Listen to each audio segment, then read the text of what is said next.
Hello friends, मेरा नाम है Namit Agarwal and welcome to my channel Desi अंग्रेज।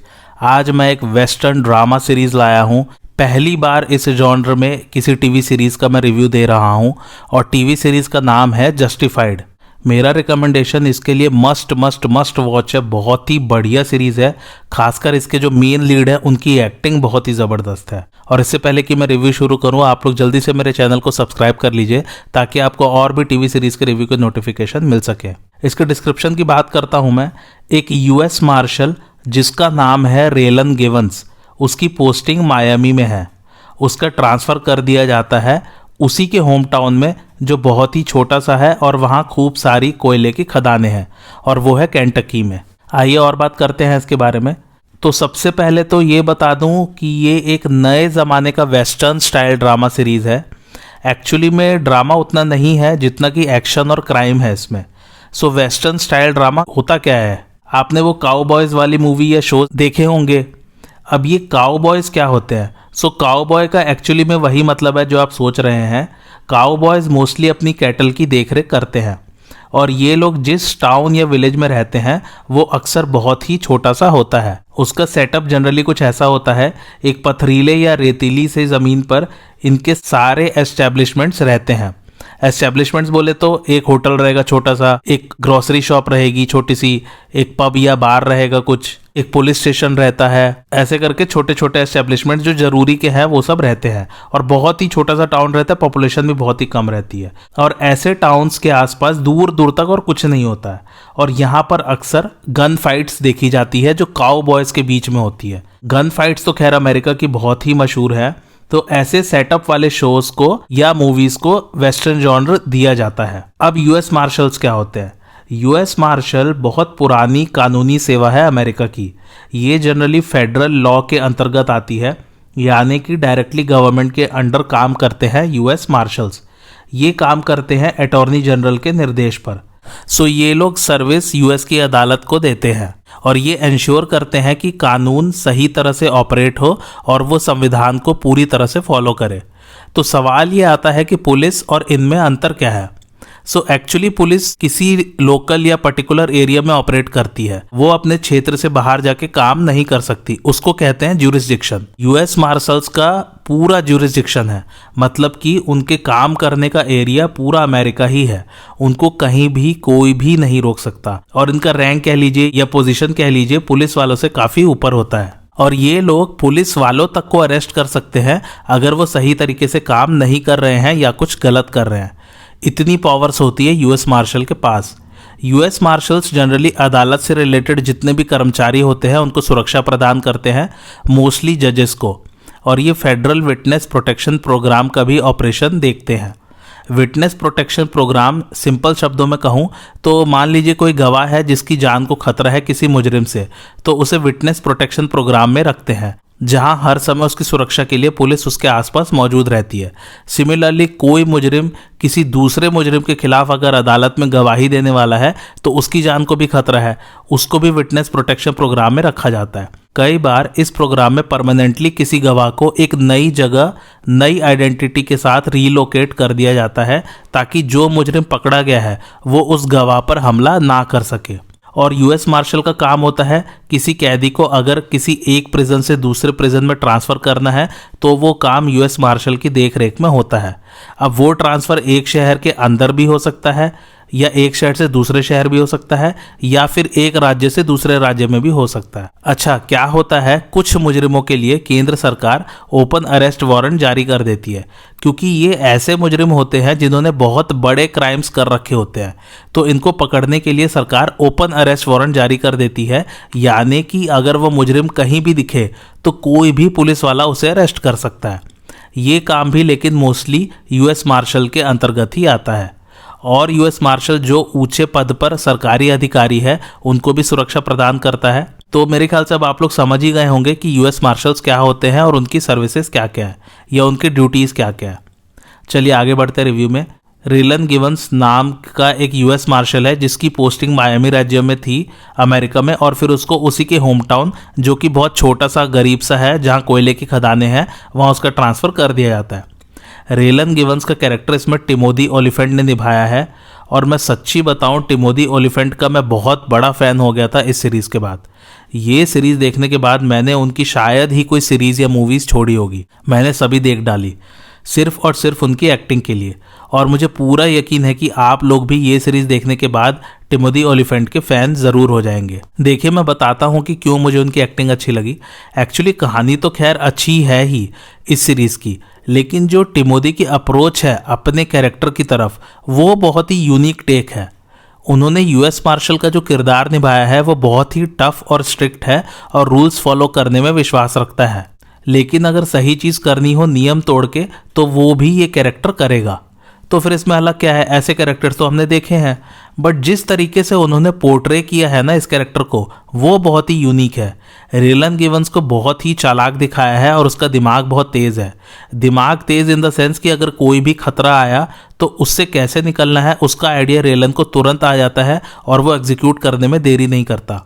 और जनरली किसी कैरेक्टर की चालाकी या उसकी स्ट्रेटजी प्लानिंग दिखाने में बहुत मुश्किल होता है किसी फिल्म में, लेकिन टिमोथी ने वो करके दिखाया है। आप जब भी रेलन को देखेंगे वो हमेशा शांत दिखेगा आपको, लेकिन आपको उसको देख के ये भी समझ में आएगा कि इसके दिमाग में ऑलरेडी कोई प्लानिंग चल रही है। मतलब बहुत ही सटल एक्टिंग है टिमोथी की। इनका डिमीनर, इनका चलने का ढंग, सभी कुछ में एक एटीट्यूड है। इससे ज़्यादा मैं नहीं समझा सकता। आप सीरीज़ देखिए तो आपको ज़्यादा समझ में आएगा। और हाँ, ये भी उन रेयर कैटेगरी ऑफ एक्टर्स में आते हैं जिनके कारण पूरी सीरीज़ का रुख ही बदल जाता है या व्यूअर का उस सीरीज़ को देखने का नज़रिया बदल जाता है। आपको हमेशा ये क्यूरियोसिटी रहेगी पूरी सीरीज़ के दौरान कि अब रेलन क्या करने वाला है। खैर, कहानी में आगे बढ़ते हैं।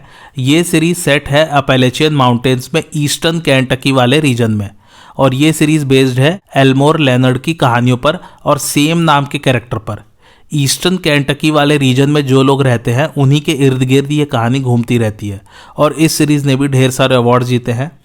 प्लॉट की बात करता हूँ तो रेलन गिवंस का अपना तरीका है किसी भी केस को सॉल्व करने का, और उसी के चलते उसका आए दिन क्रिमिनल्स के साथ सामना होता रहता है और यूएस मार्शल्स भी उससे थोड़ा परेशान रहते हैं। एक कंट्रोवर्शियल एनकाउंटर में, यानी कि एक विवादित एनकाउंटर में, रेलन एक क्रिमिनल जिसका नाम है टॉमी बक्स, उसको मार देता है। अब वो कंट्रोवर्सी क्या होती है उसको जानने के लिए आप लोग सीरीज देखिए। अब सरकारी नौकरी में है तो रेलन को निकाल तो सकते नहीं, बट उसका ट्रांसफ़र कर देते हैं उसी के होम टाउन में, और रेलन अपने टाउन को ज़्यादा पसंद नहीं करता है। अब चलिए सभी सीजन्स के प्लॉट की बात कर लेते हैं। सीजन 1 मेनली फोकस्ड है क्राउडर फैमिली के क्राइम्स पर।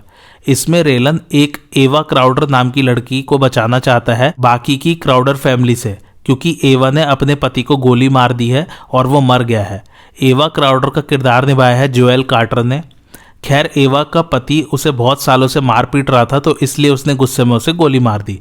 रेलन का सबसे बड़ा दुश्मन है इसमें बॉयड क्राउडर, क्योंकि उसका मानना है कि सिर्फ वाइट पीपल ही सुप्रीम है, यानी कि उसके हिसाब से दूसरे रेसेस वाले लोग वाइट पीपल से नीचे हैं और वाइट पीपल को उन पर पूरी तरह से राज करने का अधिकार है। दूसरी तरफ बो क्राउडर करके एक और फैमिली मेंबर रेलन के पिता आर्लो गिवंस को मारना चाहता है, क्योंकि आर्लो ने उसके साथ पैसों का धोखा किया था बहुत पहले।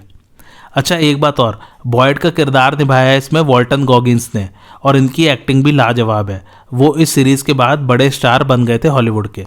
सीज़न 2 फोकस करता है बेनेट क्लैन पर। इसकी मेन मुखिया है मैग्स बेनेट, और उसके 3 बच्चे हैं जिनका नाम है डिकी, कूवर एंड बॉयल। मैग्स बेनेट का किरदार निभाया है मार्गो मार्टिनडेल ने, और डिकी बेनेट का किरदार निभाया है जेरेमी डेवीज ने। एक्चुअली इन दोनों ने एमी अवार्ड्स भी जीता है अपनी एक्टिंग के लिए। खैर, इस सीज़न में बेनेट फैमिली अपना ड्रग्स का बिजनेस फैलाना चाहती है और वो क्राउडर फैमिली के टेरिटरी को एनक्रोच करना चाहती है, यानी कि कब्जा करना चाहती है। लेकिन रेलन इन दोनों के मामलों में इन्वॉल्व हो जाता है, और गिवंस फैमिली और बेनेट फैमिली के बीच में भी बहुत पुराना झगड़ा चल रहा है। वो इस बात का कि अपने जवानी के दिनों में रेलन के कारण डिकी लंगड़ा हो गया था, वो कैसे होता है सीज़न में दिखाया जाएगा। और दूसरी तरफ एक कंपनी है जो माइनिंग के राइट्स अपने हक में करने के चक्कर में है, उससे भी रेलन निपटता है।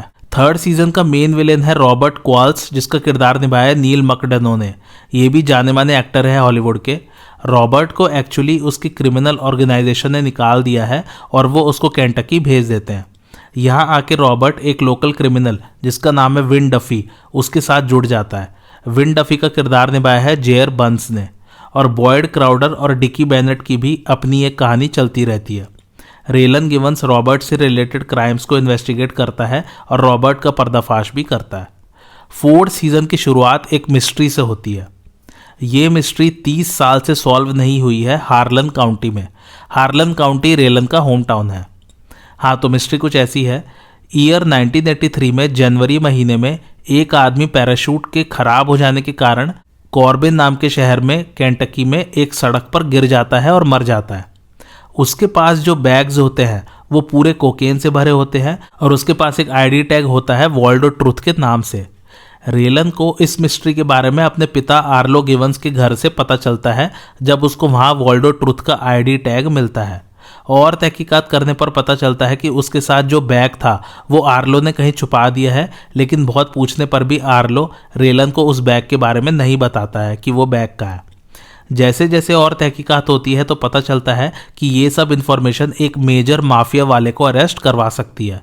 रेलन इस सीजन में एक बार के ऊपर रहने लग जाता है और वो एक बारटेंडर के साथ रिलेशनशिप में है जिसका नाम है लिंडसी सालाजार। बॉयड अपना ड्रग्स का बिजनेस एक्सपांड करने में लगा हुआ है, लेकिन एक बिली करके बंदा आता है और वो लोगों को अपनी ओर आकर्षित करने लग जाता है अपनी बातों से। वो उनको धर्म के पथ पर चलाने लग जाता है और बॉयड के ड्रग्स के बिजनेस पर असर होने लग जाता है। तो बॉयड और बिली का इसमें आमना सामना होता है। विन डफी भी आता रहता है बीच बीच में इस सीज़न में। वैसे मैं बता दूं, विन डफी का कैरेक्टर भी बहुत इंटरेस्टिंग है पूरी सीरीज़ में। सीज़न 5 में एक नई क्राइम फैमिली आती है जिसका नाम है क्रो क्राइम फैमिली, और विन डफी का कैरेक्टर इस सीज़न से एक रेगुलर कास्ट हो जाता है सीरीज़ का। सीज़न 6 यानी कि लास्ट सीज़न फोकस्ड है बॉयड और रेलन की दुश्मनी पर। ये दुश्मनी वाकई में ऐसे पोर्ट्रे की गई है जैसे कि बैटमैन और जोकर। सो आपको ये सीज़न बहुत पसंद आएगा। इसमें एक और विलन आता है जिसका नाम एवरी मार्कम है और उनका किरदार निभाया है सैम एलियट ने। ये वाला सीज़न भी बहुत ज़बरदस्त है। हर सीज़न में टोटल 13 एपिसोड्स हैं। इसके एपिसोड का फॉर्मेट बता देता हूँ। वैसे तो एक कहानी पूरे सीज़न में कंटिन्यूस चलती रहती है, लेकिन कुछ कुछ एपिसोड्स में नए नए क्राइम से रिलेटेड केस भी आते रहते हैं जिसे रेलन सॉल्व करता रहता है केंटकी रीजन में। वैसे तो हम लोगों ने मोस्टली सभी कैरेक्टर्स की बात कर ली है, लेकिन 2 कैरेक्टर्स हैं उनका भी जिक्र कर देता हूँ। एक है आर्ट मलन जो कि केंटकी का चीफ डेप्यूटी यूएस मार्शल है, यानी कि रेलन का बॉस। एक्चुअली वो इसमें बॉस से कहीं ज़्यादा है रेलन के लिए। वो एज अ फादर फिगर है और रेलन को हमेशा गाइड करता रहता है, लेकिन उससे परेशान भी बहुत रहता है क्योंकि रेलन आए दिन किसी न किसी का एनकाउंटर करता रहता है। दूसरा कैरेक्टर है रेलन की एक्स वाइफ का जिसका नाम है विनोना हॉकिंस, और उनका किरदार निभाया नेटली जी ने। वो अभी भी रेलन से प्यार करती है, लेकिन रेलन अपनी पर्सनल और प्रोफेशनल लाइफ को अलग नहीं रख सकता, इसलिए वो उसके साथ नहीं रहना चाहती। एनीवे, मेरा रिकमेंडेशन मस्ट वॉच है। मैंने सारे रीजंस आपको दे ही दिए हैं ऑलरेडी। मुझे नहीं लगता कि आप लोगों को और ज़्यादा कन्विंस करने की ज़रूरत है मुझे। कहानी बढ़िया है, एक्टिंग बढ़िया है, सब कुछ बढ़िया है। अब आइए कुछ मज़ेदार फैक्ट्स की बात करते हैं। पहला फैक्ट यह कि पहले बॉयड क्राउडर के किरदार को पहले सीज़न के पहले एपिसोड में ही मारने वाले थे, लेकिन वॉल्टन गॉगिन्स की एक्टिंग इतनी ज़बरदस्त थी कि फिर उन्हें पूरी सीरीज़ के लिए ही कास्ट कर लिया गया। दूसरा फैक्ट यह कि एक्चुअली वॉल्टन गॉगिन्स बॉयड का किरदार नहीं निभाना चाहते थे, लेकिन फिर टिमोथी ओलिफेंट के कहने पर वो मान गए। टिमोथी और वॉल्टन अच्छे दोस्त हैं रियल लाइफ में। तीसरा फैक्ट यह कि कुछ एक्टर्स का कहना था कि इस शो का वर्किंग एनवायरनमेंट बहुत ही अलग था क्योंकि राइटर्स कास्ट की बात सुनते थे, अगर कहानी को इम्प्रूव किया जा सकता था। यहाँ तक कि शूटिंग भी बीच में रोक दी जाती थी और फिर सब साथ में बैठ के डिस्कस करते थे कि अगर कोई पर्टिकुलर सीन को और बेहतर बनाया जा सकता है। चौथा फैक्ट है कि जेरेमी डेविस जिन्होंने डिकी बेनेट का किरदार निभाया है वो बहुत बड़े फ़ैन थे इस शो के फर्स्ट सीज़न से ही। उन्होंने प्रोड्यूसर से डिमांड किया कि वो इस शो में आना चाहते हैं, तो फिर उनको ले लिया गया और उन्होंने फिर एमी अवार्ड भी जीता अपनी एक्टिंग के लिए। पांचवा और आखिरी फैक्ट यह कि पहले इस सीरीज़ का नाम लॉमैन रखने वाले थे। IMDb रेटिंग की बात करूँ तो बहुत ही अच्छी रेटिंग है 8.6, और इसको रेट किया है लगभग 1 लाख लोगों ने, और ये टॉप 250 IMDb टीवी शोज़ में भी आता है और इसका रैंक है 164। तो ये 2 कन्विंसिंग रीजंस आपको और मिल गए शो देखने के। आपको आज का रिव्यू कैसा लगा मुझे कमेंट करके ज़रूर बताइए, और आप और किस किस टीवी सीरीज़ का रिव्यू देखना चाहते हैं वो भी मुझे कमेंट करके ज़रूर बताइए। और मेरे चैनल देसी अंग्रेज को लाइक शेयर और सब्सक्राइब ज़रूर कीजिए। Thanks for watching.